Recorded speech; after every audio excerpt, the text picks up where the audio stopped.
Welcome to the Tripod, where we break down the NRL every game, every week from a punting perspective. I'm Jacob Wynn. This is the round 21 preview. In round 20, we went 2-1 on our best bets, continuing our 66% winning clip on best bets throughout the whole season. We won another mixed matchup, not even close, 28 points to 6. The Roosters outscored the Bulldogs. We had to wait till late in the piece for that one to cash, but it was easy as you like. That's the 10th win out of the last 11 weeks. And look at the prices that we are getting. This is a phenomenal run. The multi fell short. One leg lost on a 12-1 multi, and that one leg we lost based on a try very late, minute or two to go in the Cowboys-Broncos game, unfortunately. But if you're having 100 on every best bet and mixed matchup throughout the season, your profit is up over $3,000 this season, which is pretty good. And without sounding corny, it doesn't really matter how well we're going. I have a process that I go about each week, and that involves putting a lot of time getting across all the information that I need to and then putting in that thought into every game to do my best to try and win each week. And I try just as hard every single week. And even if there's a week where I go 0-4 and I've got 4 best bets this week, there's still the same amount of effort that goes into a round where I might go 4-0. I know in the long run, I'll find you guys more winners than losers. That's certainly what we've done this season, but I just don't want people to think I get comfortable or I think like, oh yeah, I can pick these games. I don't need to think too hard, or I throw a tip out there because nobody can challenge me. You can challenge me. You absolutely can question anything and pick apart any reasoning I've got for any tip, because I don't just give you the tips. I try and give you the reasoning behind it. And let's on that note, jump straight into my 4 best bets. And my first one will be on Friday night. The Dragons play the Raiders, and I'm taking the Dragons plus 12.5 on a mechanical line, and that's going to pay $1.82. And how you get a mechanical line with the Dragons is by playing 91% of a normal best bet stake on the plus 11.5, available on $2 on Ladbrokes and Neds, and the remaining 9%. You're having like a saver on Raiders by exactly 12, which is paying $21 on Sportsbet. Works out the same as backing plus 12.5 at $1.82, but no bookie is offering a price quite that good at $1 for a plus 12.5, and that's a key number, so it's worth playing it mechanically. I believe this is the Dragons' last shot. I think they are cooked, but this is a winnable game, and they're still in that logjam with all those other sides right around the 8. They get a bunch of inclusions, a lot of their key forwards that are coming back off the COVID suspension, so they're fresh. And Lomax is going to return to this team, hasn't played in this side for months. And the Raiders are going all right. The Raiders are also in that very same position on the ladder and fighting, and they're going to need this game just as badly. But since when do we trust the Raiders are definitely going to win a game 13 plus? I think the Raiders will be happy just to grind this one out. I see it as a fairly close contest. I was surprised this line was so high. So even though the Dragons are, falling and going in the wrong direction, I think this will be a bit more of an effort here, and they can go close. Even it potentially could upset the Raiders. So I'll take Dragons plus 12.5. Then I'm going to take South Sydney minus 9.5. The very next game on Friday night, they're playing the Eels. It's $1.90 on Sportsbet. Next best $1.87 on Bet365. I think something could be wrong with Parramatta now. I know that they've struggled the last few weeks, and we kind of put that down to Mitch Moses, but I just wonder if it's more than that. Regan Campbell-Gillard is also out. This side is just lacking confidence, lacking a bit of mojo. We've seen them tail off in seasons past, and the Bunnies are doing the exact opposite. They've got all the vibes to me of a side that is ascending. This particular week, there's lots of reasons why they can be even better. Cam Murray returns to Tola and Benji all back to the lineup. I think there's a chance that the Rabbitohs, just brimming with confidence, just roll the Eels here. And even if I'm wrong, and even if it's a tight game, the Rabbitohs are one of those sides that can play you tight for 70 minutes and then still blow you open. So until the Parramatta Eels can kind of prove that they've got their confidence back, I don't have a lot of faith in them. And I've been pretty high on Parramatta. I certainly was earlier in the year, but I was willing to back against Para last week, and I'm willing to do so again with Souths minus 9.5. I think they're red hot at the moment, so getting that line under double digits, I think there's a fair chance this game may not be too close.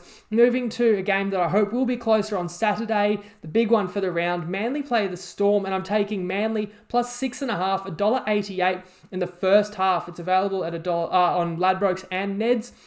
This could be a finals game dress rehearsal. We talk about how the Eels just keep sliding down the ladder. Manly's the logical side that could get that 4th spot and face the Storm in a week 1 finals game, and those are all important. And Manly comes into this pretty much full strength and in a lot of form, while the Storm will miss a couple of key forwards. Kalfusi suspended, Kamakamitha, Big Nelson is still out. Even Kenny Bromwich has to get through HIA. So, I mean, the Storm have been missing 3 or 4 at least key players seemingly every week and are still on a historical pace. So I wasn't necessarily jumping at the bit to try and back against them here. But again, you got the full game line over 12 everywhere.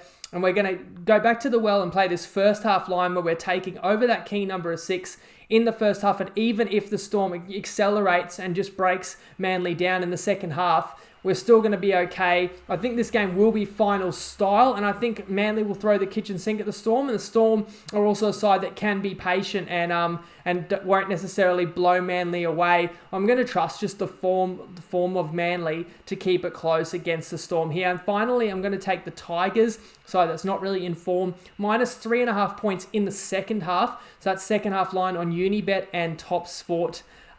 They're off a very embarrassing loss and with a long turnaround to think about that loss, but they're still a significantly better side than the Bulldogs that are so limited. James Tarmow back after being a late scratch last week, while the Dogs are still missing Thompson and they're not the same team without him. He's still suspended.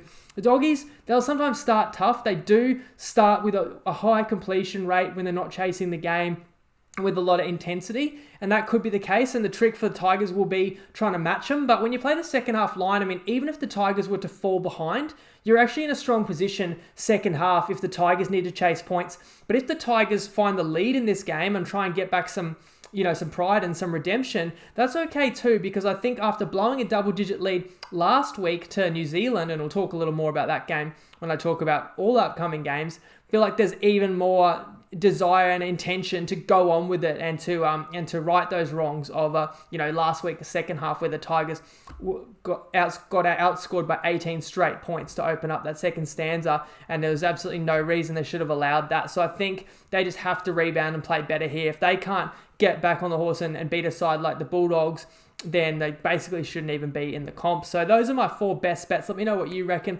about them. I'm going to talk about each game in detail as well. But first, we'll just throw to our sponsored segment with Tristan from Top Sport. Hey punters, it's Tristan Merlehan here from Top Sport. We've got a big weekend coming up where we're back to a bit of normality, where the games are on at normal times, hopefully, and they're all being played at Queensland. So some big matchups as we lead into the finals race. Obviously, the Canberra Dragons games has got some pretty big implications. The Eels Rabbits for the top 4. So, and then we've got some really good games in the Roosters, Panthers, Manly, Melbourne as well. So it's definitely a big weekend ahead. The Manly Melbourne game, I think, is a game everyone's very excited for.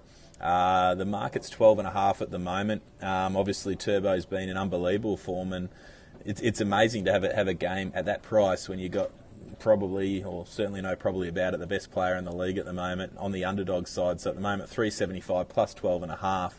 If he wasn't in this game, Jacob was asking what we sort of think the price would be. It'd be well over 20. The way the Melbourne Storm are playing, they've been just so clinical, so brilliant, and this game would be, in my opinion, probably it'd be over 20. I reckon it'd be 20, 22, something in that sort of number. We saw even at the back end of the Cronulla Manly game on Monday night where the line moved significantly, and then Toby Rudolph got sinned in and Manly rested Turbo in the last few minutes, in which we were quite happy to see because they got a backdoor cover. The plus covered right at the death there, which was a saving grace from our point of view. We laid a number of same game multis on the minus into the overs into Turbo to score a try, so we were looking like it was going to be a pretty ordinary result until those late couple of tries for the Sharkies. So as we touched on, we're getting close to the finals. There's a logjam at the bottom of the 8 with a number of teams still fighting out for those positions. It's been an interesting betting probably a couple of months in that regard, where there's been teams getting insured and then drifting out on the back of losing a couple of games and a few teams getting on a little winning streak. Seems like no side really wants to lock in that last spot or last couple of spots at the moment. So at the moment, obviously, from our point of view, we need the Dragons to pull off a miracle and try to get in there to negate the tripod bet. You guys are looking in a pretty good spot there, and from your point of view, I'm sure you'll all be looking at the Tigers Bulldogs game pretty closely, where if the Tigers can get a result there, they'll be pretty pretty safe to get above the season over and under lines. But as we know, anything can happen in footy, and enjoy the weekend ahead. And as always, if you're having a punt, make sure you do so responsibly. So just on that Sharks-Manly game, which was the one game I didn't get to discuss in the recap, because I did the recap just prior to kickoff. How about that 15 or 20 minute period of time where Tom Trbojevic just absolutely humiliated the Sharkies? 3 straight tries. At one point in the game with 10 to go, the Sharkies had Rudolph in the bin and were down 40-10 after I think it had been 16-10. The Manly looked like they could win that game easily 40 plus. They're attacking the Sharks try line. So you're looking at, running in 2 or 3 more tries easy the way the game was going. Somehow Sharkies repelled them, turned the game around and ran in a couple tries of their own. And we're talking about a margin that should have been probably 40 or more based on how it looked. I think Manly then had someone in the bin to a final margin of only 18. And why I reference that is that 20-point swing in final margin could actually be really crucial. As we look at the ladder, just before we get into these round 21 games, we've got several teams that are vying for top 4, and we've got 4 teams that are equal on points between 7th and 10th, with Newcastle, who if they win tomorrow night would actually make it 5 teams all on the same number of points. So points differential is going to be crucial. So I wonder if the Sharks just turning it around, stemming the tide and saving a little bit of face right at the end of that Manly game, is that the difference for them to make the 8? And vice versa, does Manly Roo not carrying on with it and putting up an even bigger margin of victory because they don't have the best points differential and they're trying to still catch the Roosters and the Eels? We'll see. I think this is going to go right down to the wire for these key positions, top 8, top 4. But specifically with this round, I find it really fascinating that we have 8 games. Every line is between 6.5 and 12.5. So you have no absolute moral winners. You can't tell me any team this round is a certainty to win. But you also have really no coin toss games. Every game has a clear favourite. So, no doubt it won't all turn out that way. We'll get a couple of these teams that will win super easy and they'll look like morals. And then we'll get a couple of these games that are guaranteed to be closer than expected for sure. My job, of course, is to try and figure out which ones are which. So let's begin with the Knights Broncos at Suncorp Stadium, and the Broncos are catching plus 11.5. I do lean to the Knights. First thing that stands out to me though is that this would be the shortest turnaround of the season because the Knights played Sunday by virtue of that postponement, and now I've got to back up Thursday. So just a 4-day turnaround while the Broncos get a 6-day turnaround in this one. As a result of such a short turnaround, I believe Jaden Brayley is going to be rested. Maybe he's got an injury or some sort, or just some niggles. I think he's played every minute of every game, and he is important for the Knights. And the fact that he won't be there means yet again another match in 2021 where the Knights won't have their full starting spine. But what they will have to boost him is Mitch Pearce, who is back. Chris Randall will jump in at hooker for the Knights. On the Broncos side of things, the huge news is that Tony Staggs is out for the season now with another knee injury. Not as serious as the last one, but they waited so long to get him back in the team. He finally did. He made a huge impact. It was really clear that he boosted that side, and now he's out again. It's a big loss. And additionally, Turpin had an ankle injury last week, and he's out for the season. So Levi starts at 9, and Arthurs will play centre. Last week was a really big win for the Knights. A bit like a few weeks ago where I talked about the Raiders pulling an upset win. In fact, they pulled a few upset wins in July, and it made you kind of reevaluate them because it kept a team that could have been kind of dead in the water, kept them in the hunt, showed they're still fighting, and gave them confidence. And that's what that win by the Knights last week, which was an upset win over Canberra, could do. And I also questioned going in last week, the health of some of their key players, namely Kalen Ponga, but he looked a lot better last week, and now he's been named captain to lead the side out on Thursday night. That should give him a boost as well. As adding Mitchell Pearce into the fold, of course, his leadership and just general attacking ability of this side is going to be increased. Not to mention Bradman Best has only just recently returned to this side. So I think there's points in the Knights for sure. And we know that Brisbane doesn't do a great job repelling any great attacks. I know that they held Penrith in check a couple of weeks ago, but Penrith's had their problems ever since they've had a few key playmakers out. So Newcastle will be scoring, but whether on that short turnaround, whether they'll be a little bit battered, bruised, sore, low on energy, and whether Brisbane can put up a few points too. I think it begins with the Brisbane forward pack, who did really stand up against North Queensland. Haas does every week. Again, he may be the best forward in the competition, but Ricky, Palacia were really good last week. And those guys will all have to be really good again if they've got any hope against Newcastle. Despite that short prep, I just think the Knights are going to embrace the challenge, and think they'll still put Brisbane away. I just couldn't quite get over the line for a best bet. But as you know, I do have a best bet in the Dragons, as I said, taking that mechanical line. So instead of just playing plus 11.5 at $2, which I still would play, you're just getting that exact margin of 12 covered, where not only does it save you losing, but you'll win as well if the Raiders win by exactly 12. The Raiders were very disappointing last week, but as I just referenced, the Knights were really good. So you can maybe forgive the fact that they lost to a desperate Knights side that had one of their better performances. Sebastian Kris is out, but the Raiders do get back Ryan Sutton. Now, the Dragons never really had any hope against Souths, and there's not a lot of shame in getting flogged by Souths, honestly, because of how ruthless South Sydney are at this point in time. Losing Ben Hunt is a big loss. Adam Clune will come in for him. But the boost that this Dragon side gets is the return of Bird, DeBellin, Laurie, Lomax particularly, and Maguire as well, all from COVID suspension. So all fresh. These guys aren't being rushed back from injuries. They're guys that have let the squad down and now, need to redeem and really need to be nothing but really focused and really fired up. Josh Kerr and Gerard Beale will serve their suspension. So not too many players going to be serving suspension, because I think the Dragons circled this game on the calendar that this was a must-win. Now, curious selection of Jack Bird at fullback when they could have chosen Tyrell Sloan or Dufty. That is interesting to me. But you do think, if the Dragons had just given up on the season at this point and just succumbed to the fact we're not going to make the 8, let's play the kids, then a guy like Sloan, a guy like Jaden Sullivan would probably be in this side rather than going to those veterans. As I mentioned, Adam Clune is going to be in the halves. So I think that at least shows you there's an intent from the Dragons to try and be competitive and get a result here and keep their season alive. Nobody is out of the finals race if you're anywhere kind of above 14th on the ladder. And the Dragons, in fact, yes, are equal on points with 7th place. So they've been there for quite a while because they had that good start to the season. We all know they've been skidding, but this is the kind of game where I think they have a chance. I think a lot of people have written off the Dragons because they've looked really bad ever since the COVID incident. But when you consider they've played Manly, a Gold Coast that's a little bit reinvigorated, and Souths, those are 3 teams that could make you look bad on their day. So while Dragons' season is probably already cooked, they of course have to win this game, as do Raiders. And Raiders should be winning, but when you get that line above double digits, I'm willing to take St. George Illawarra. I'm not convinced that the Raiders win this game easily at all.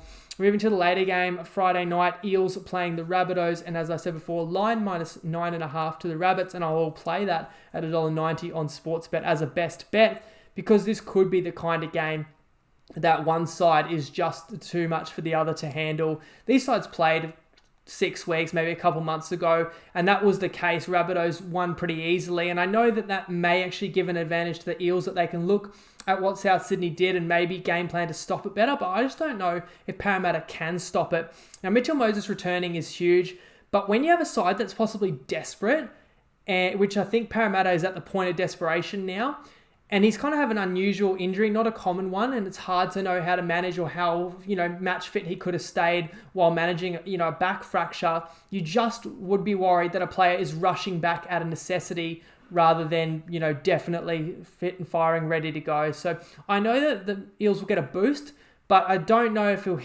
instantly hit the ground running, Moses. And as I said before, Campbell Gillard out, I should say, is a big loss, while they do get Niokore. And the Eels, I've got to say, will benefit from an 8-day turnaround, while the Rabbitohs also suffer because of the postponement. They're only backing up off a 5-day turnaround. And the one thing that's in their favour, though, is that it was close to a training run against the Dragons, so that's what at least gives me encouragement. The Rabbitohs will play well here, as does the returner Cam Murray, who's been awesome for them this year, and Arrow did a great job at lock forward last week, but now you can kind of bolster your pack with both of them. Totola, we haven't seen much of, and Benji is back after he had to stay away from the team because of COVID contact, something like that, but he's back in the fold as well. So I think the Rabbitohs now pretty much full strength. This could be the kind of game where we really see what they're capable of. I can't help look at this Parramatta-South Sydney game and think about, in fact, that game late last season where Souths beat Para 38-0 and Parramatta was higher than the Bunnies on the ladder at that point in time. It wasn't like Parramatta didn't have a good year last year, but it was sort of the beginning of the end for Parramatta. And they're going to need to do something kind of drastically different and really turn their form around, or it'll be the same story in 2021. Because neither of these teams have changed a lot since last year, but we saw that South Sydney was peaking at the right time and they looked to be again, and we saw that Parramatta was falling away, and really it's all about confidence. Souths have a bunch of it, Eels have really lost it. So this could be that kind of game that exacerbates that, or it could be a huge opportunity for Parramatta to get it back. So, and if you really think Parramatta's going to put in a great performance here, maybe they're the kind of side you back at the juicy head-to-head odds, because if they get behind and they've got to chase points and they get a bit flustered, then it could easily get out of control. When I looked at this game, I thought this line was actually going to be double digits, because it seems to me Parramatta is actually really unpopular with your public bettors. Nobody seems to give them any credit, even though they've had a pretty good season overall. And Souths are really popular, and Souths are pretty fun to bet on. And more often than not, when you back Souths, they end up putting up big scores and their playmakers shine. So I think grab the 9.5 now before this gets into double digits. So I think there's going to be more people who want to be on the favourite here. And as I said in my kind of real short summary of this game, even if I'm wrong and it's a tight game, it's still not that hard to cover the single-digit line these days with just how quickly tries can run in late when players are under fatigue.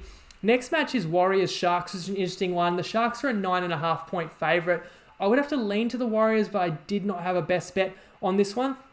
Last week's win was a huge feel-good win for New Zealand. I don't want to take anything away from them when I talk about how bad the Tigers were, but it's just if you watch that game, yes, New Zealand gutted it out, and that effort, and given all the factors against them, they really deserved the 2 points there. But I feel like almost any other NRL side would have beaten the Warriors last year. It honestly looked like they were trying to give the game away, but somehow the Tigers just wouldn't take it.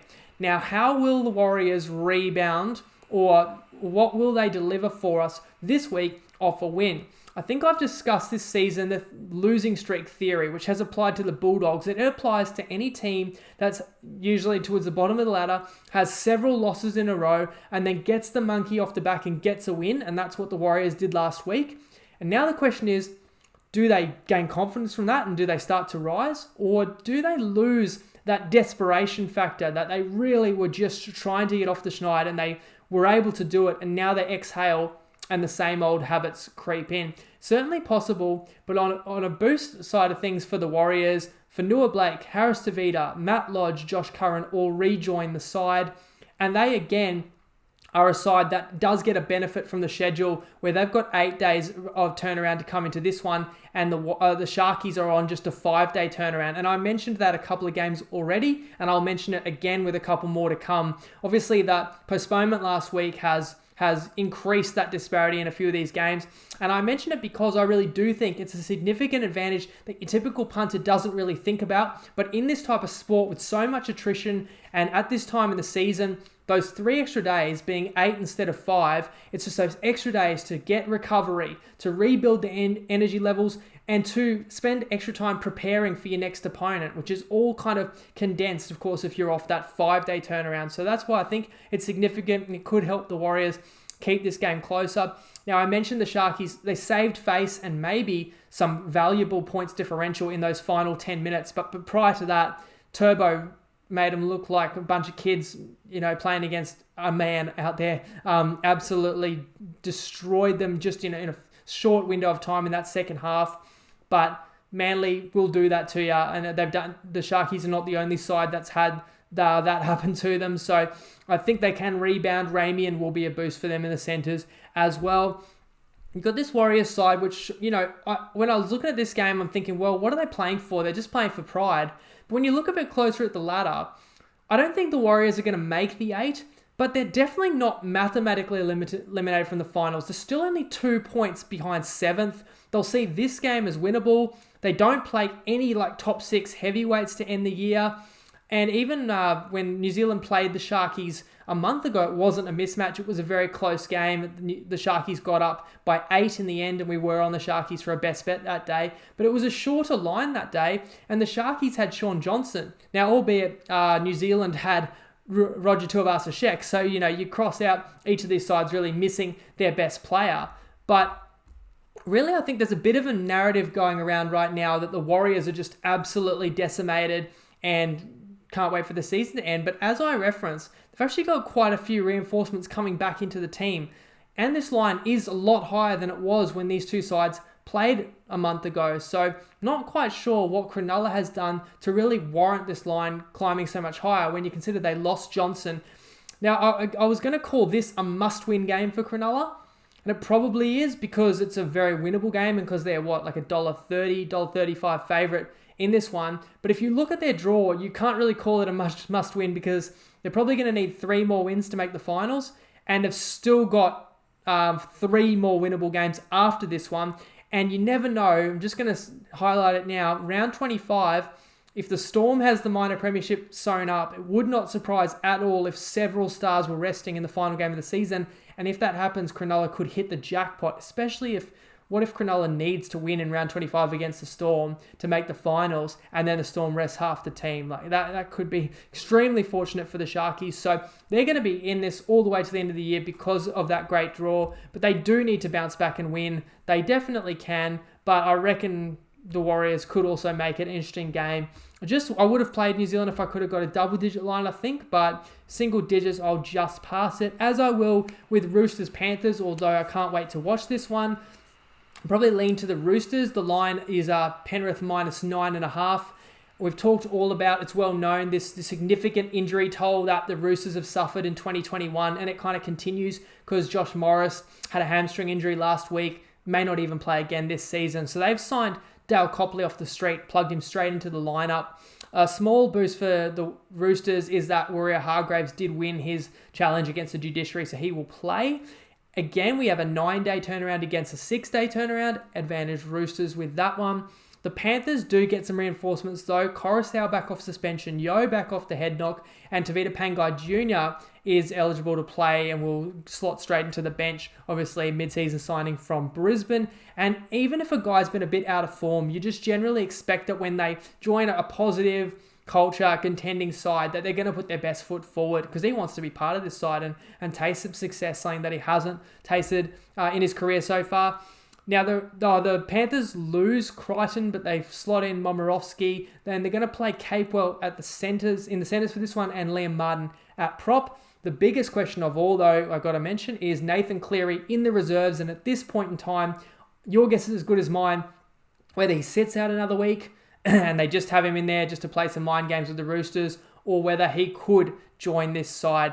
The way I'm thinking about this whole Nathan Cleary scenario, we know he has the shoulder injury. We know he needs the surgery, but it's not every year you're in a team that's really good and that can win the comp. That's certainly how they feel in Penrith. If he gets the surgery now, it's very unlikely Penrith can win the comp. And even if they did, or even if they still made a grand final, he misses out. So he's going to play through. Potentially there's a pain factor. The longer they leave it, it's got to be better for him in terms of more rehab, more preventative strengthening, less games that you've got to gut out. So there's reasons to kind of keep Nathan Cleary on ice. On the other hand, the longer they leave him out, they do risk kind of losing cohesion, which we've already seen happen, and also losing ladder position, which is starting to happen now for Panthers, although they should still be pretty safe and finish third at worst, which probably won't be any different to finishing second, especially considering it's likely to be neutral venues and no crowds. But all in all, it's calculated when Nathan Cleary comes back. They're certainly not desperate yet. So I won't be surprised whether Cleary is in or out. It could go either way. But in this game, they're lining up with Burton and Luai in the halves, as well as I said before, Appy into dummy half. So that's exciting, even if Cleary stays out another week. That's still probably going to offer more playmaking. Those two in the halves, as well as what Coruscant can bring back to this side. I don't go out of my way to go against Penrith this year. We've picked our spots when we have gone against Penrith and done well, but this game, the line seems quite high to me, which means I would lean to the Roosters, as I say. But I think that line has built in the possibility that Cleary is playing. So as I said before, line right now, 9.5. Let's say the news comes out tomorrow that Cleary is going to play. I would guess this line will be instantly 11.5. If the news comes out tomorrow that Nathan Cleary is definitely not going to play, it wouldn't surprise me at all if this line would be down to 7.5. So there's kind of a 4-point limits. That's just my rough assumption of which way this game could go. 2 points either way of where it sits now. And potentially this could be a good game, but I think if you want to bet it now at 9.5, you are kind of betting whether you think Cleary's going to play or not. So if you don't think he's going to play and you like the Roosters, you take the 9.5 now. If you do think he's going to play and you like Penrith, you take it now. But otherwise, you probably wait. I could definitely see the Roosters winning this one. They're in good form, the longer turnaround, the forward pack can match Penrith. Of course, remembering Fisher Harris is still not in this side, not inside the bubble at the moment. And then you look at the outside backs that the Roosters have got, guys like Teddy and Manu in the form they're in. They can win this game. But as for Penrith, I could see them trying to place a similar game plan to what the Melbourne Storm enacted against the Roosters a few weeks ago, which would be really working on shutting down the time and space that the Roosters are operating in, and in particular shutting down that space for Walker. And the Storm did that so well, and the Storm beat the Roosters 46-0. And I could see Penrith, they're the kind of side that can actually put you under that much pressure defensively, and that would be the blueprint for the Panthers to win this game and win it well. We saw that as well when these two sides hooked up about 8 weeks ago, when Penrith, the line was double digits and Penrith did cover that pretty well. So hard one for me. I don't have a best bet. Of course, just hard to deal with the Cleary news, but my advice is keep your ear to the ground, because if you get any wind of the Cleary news, that could be giving you an edge that you can use to inform a bet before the market moves. Get a value bet on this game, depending on which way you see it unfolding. Next one, a really enticing game. Some people will tell you this is the grand final preview, depending on how much they rate the Sea Eagles and the form of Tom Trbojevic. And then it's the rivalry as well. Of course, I'm talking about Sea Eagles Storm. The line is 12.5, and I am going to bravely or maybe stupidly take Manly plus 6.5 at $1.88 in the first half, Ladbrokes and Neds. So I like the fact that Manly comes in with no excuses, no injuries. In fact, Aloiai will join the team, while the Storm have those guys that are suspended or injured or in concussion protocol: Kalfusi, Nelson, Tui, K-Brom. So even though I mentioned before that Storm, they have a next man up mentality and such a strong squad that they can cover these guys out, it narrows the gap between these two sides, and it gives that Manly forward pack a chance to not get trampled. And that's where it all begins. You have to match the Storm in the middle of the field. Otherwise, if they're starting to go through you and punch holes through in the middle, they end up opening you up. Now, Nico Hines will be on the back of that back line. He's going to start at 1, and Big Stiffy Smithy is going to be the hooker at 9, while you've got Harry Grant and Pappenhausen on the bench. What an embarrassment of riches. Watching Turbo the other night, though, just made me think, like, he's scoring tries that I don't know any other player that scores those tries. Is a combination that Tom Trbojevic has of impeccable footy instincts, acceleration, speed, agility, and power all in one, and really makes him so hard to stop. And the question that was on my mind was, well, they were starting to get on top against the Sharks, not known as a defensive force, not known as a super consistent side, but could Tom Trbojevic do this and take over a game against any of the big teams and really swing a big game? And you have to probably say he could, considering we've just watched him be man of the series in Origin, and say what you will about Queensland, that's still against elite competition. And other games come to mind where Turbo has nearly single-handedly won the game for Manly, including an upset against the Roosters, who were back-to-back defending premiers when Manly upset them last year, I remember, and Turbo had a whale of a game. So would it surprise you if Turbo has a huge hand in this one and potentially even helps Manly get a result. I don't think it would. But don't be expecting Turbo to dominate this game, because if there's anybody that can game plan and figure out how to stop him down, it is Bellamy and it is the Melbourne Storm, and they will be working overtime to keep him under wraps. So I'm just interested in the chess match in terms of tactically how the Storm try to limit Tom Trbojevic, and then whether the Storm have to sacrifice other positions on the field and whether things open up for other playmakers, but then can Manly take advantage of that? It'd be really interesting to see. It's really the form of Tom Trbojevic right now and the form of the Storm. It's kind of that unstoppable force versus the immovable object. So that alone will be worth the price of admission, although you'll be watching it on TV, of course, the sad state of affairs that we're in. But footy's still a great game to watch on TV, high definition. So this will be the case Saturday night. And I think the thing that's in the Storm's favour is while they've won 16 in a row, you sometimes look at a team that could get a bit complacent and could mail in a performance. But the fact that they're coming up against a side that they know actually can beat them and that is another contender, I think actually gives the Storm that laser focus. They'll be fired up, and that could be a really scary thing for Manly. Also, I could see this game very much being a finals preview and a finals intensity type match, especially the way Parramatta are dawdling. It wouldn't surprise at all if Manly grabs that spot and then this ends up being that week 1 matchup. My instinct when I looked at this line was, wow, I can't believe Manly's getting over a converted try. As I've confessed many times this year, my instincts nearly every week is that the line in the Storm game looks too high. But as we know, one of the reasons they've been so impressive is they are defying logic and they are defying instincts with the rate that they're covering this games. So knowing all that, I don't have to bet against Melbourne here, but somehow I've done it. I just thought that first half line, 6.5, just seemed a little bit too enticing and it could be a tight one, and I'm willing to take Manly and see what Turbo can deliver for us. Moving to Sunday, the Tigers play the Dogs, and the Tigers are a 6.5 point favourite. So we go from 2 heavyweights in the previous contest to 2 featherweights. The Tigers are my best bet is Tigers minus 3.5 in the second half, available on Unibet and Top Sports. So both these sides really disappointing last week, even though it was very different scorelines. The Dogs lost by 30 to the Titans, but arguably the Tigers would have felt even lower in losing by 2 to New Zealand.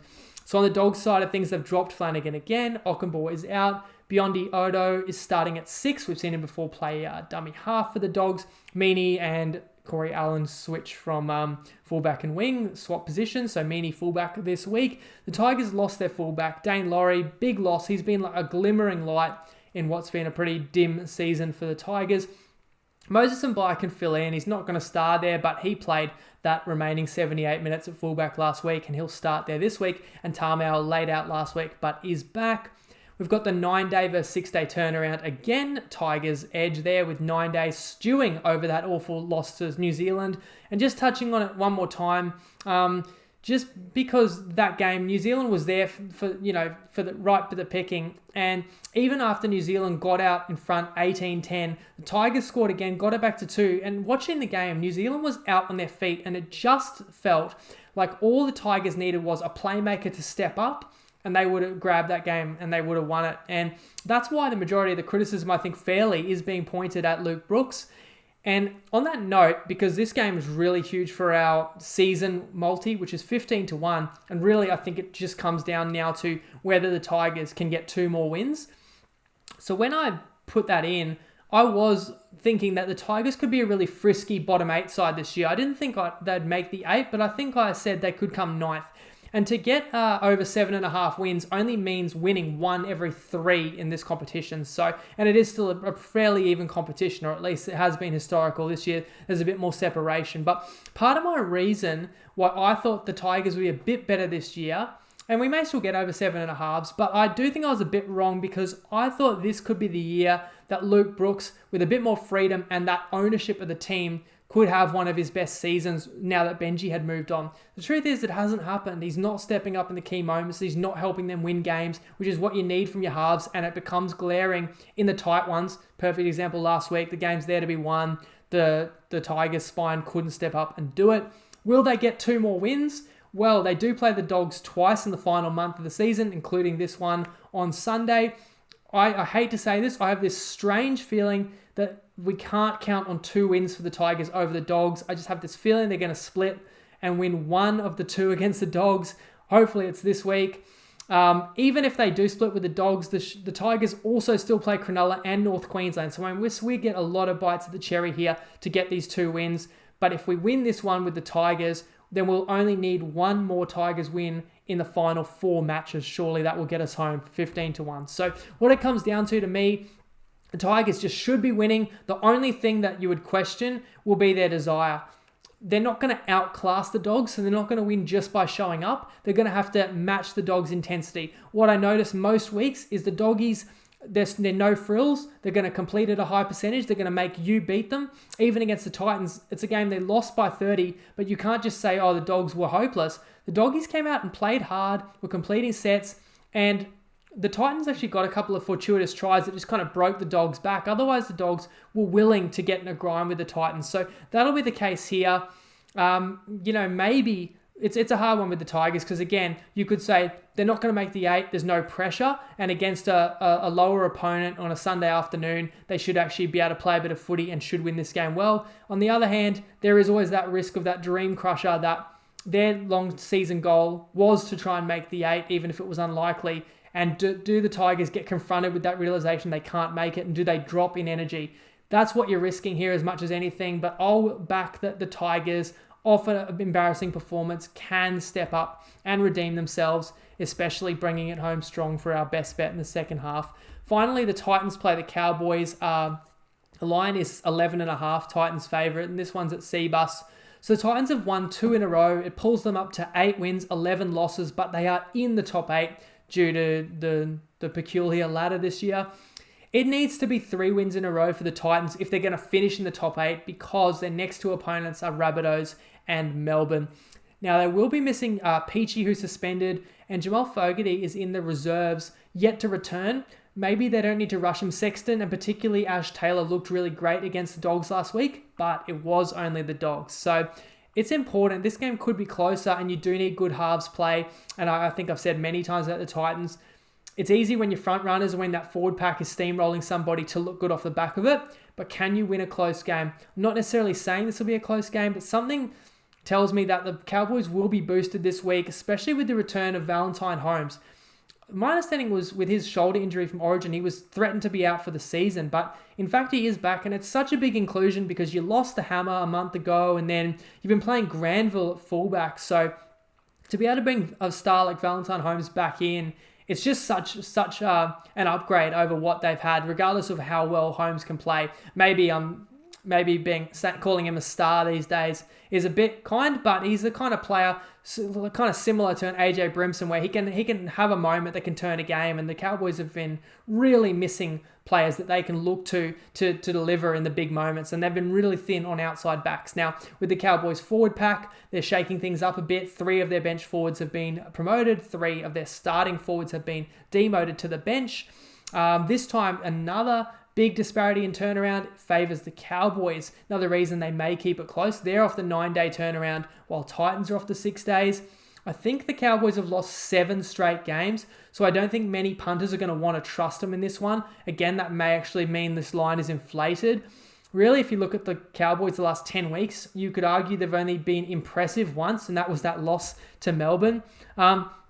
So I think the sharp side may be the Cowboys in this one, but I won't go against the Titans because it is an absolute must win. And the fact of the matter is they believe they're good enough to make the finals. Well, you don't deserve a final spot unless you can put this opponent away. You're at home as well. So it's a steep line. Have the Cowboys given up on their season? To me, it doesn't feel like they've given up, and I think they could fight. And if the Titans aren't on their game, the Cowboys could even steal it. Could go either way. You don't usually make a lot of money betting against sides that really desperately need the game. That's the Titans, whereas the Cowboys kind of playing pressure-free, which can go either way. They could be really, really loose, or they could actually create some problems for the Titans. It'll be interesting one to see how it plays out. I won't have a best bet on it, but I do have the mixed matchup to share, which actually takes place on Thursday and Friday night. So I should have touched on that one a few games ago, but I'll just mention it here. as I mentioned with the Knights playing the Broncos, I see plenty of points for Newcastle. I think Mitchell Pearce will be a big addition, and the form of Bradman Bears, Kalen Ponga has really sparked a bit more life into the Knights. We saw him score a few points at Suncorp last weekend, and I don't think Brisbane's going to be any more stout than Canberra were. And so I'm going to take the Knights to outscore the Raiders, who play the next day against the Dragons. And my best bet is on the Dragons. I think the Dragons can keep it close, maybe even pull an upset there. So interesting one, because these two teams are both expected to score right around 30.5. Both of these teams, Knights and Raiders, are exactly 11.5 point favourites. I think both totals are 50. So we're looking at two basically mirror games, but I've got more faith the Knights will go better than the Raiders will the next day with my best bet against them. And we get $2.40. So we're getting over $2 odds, because we do run that risk of losing if they both land on the same score. But I think it's worth rolling the dice, especially when you've got two teams that could both be high scoring. Then it's quite variable, and it's less likely that they would both land on the exact same total. So that's why I like that. As I said, we're shooting for 11 of 12 mixed matchup winners this week. Very in-depth, quite a bit of a longer one. Hope you didn't mind. Please let me know your insights for round 21 as well in the comments. Good luck with any of these bets that you back or any of your own. As always, gamble responsibly and legal.